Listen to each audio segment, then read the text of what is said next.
pediatric physical therapist, so I know the milestones, as like physical development, and I was very much making sure that my son was on time and everything's good. And the doctors always confirmed that he was typically developing in all of his milestones. In fact, he was even early in some things like speech.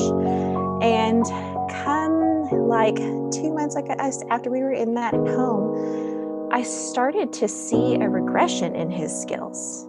At first, we kind of thought like, okay, he's a toddler. It's just being a toddler, right? And actually, a lot of people told us that.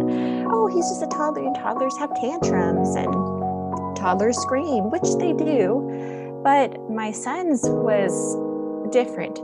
So he was able to communicate with us. He was able to tell us, what he needed. And all of a sudden, it was like he couldn't tell us what was wrong.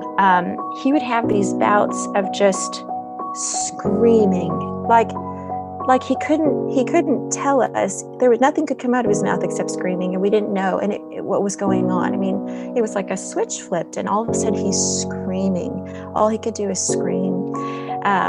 He was using utensils, and he stopped. His fine motor skills started to regress.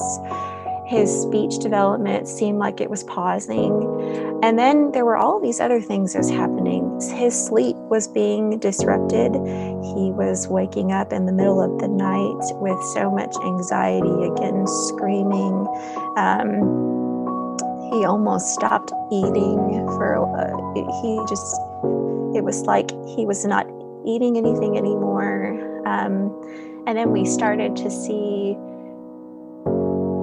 OCD type behavior. Pediatrician said, I think your son's brain is inflamed. And I said, you mean encephalitis? Because that's what I know it as.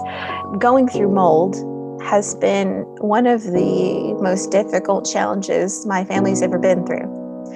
But there's been a lot of beauty in the challenge that we've been through, and there's been a lot of little miracles. And that's one of the miracles, is that my son's pediatrician, who he had seen from infancy, knew about this. My son's pediatrician knew about mold illness and knew about something called PANDAS, which I, as a physical therapist, had never heard of.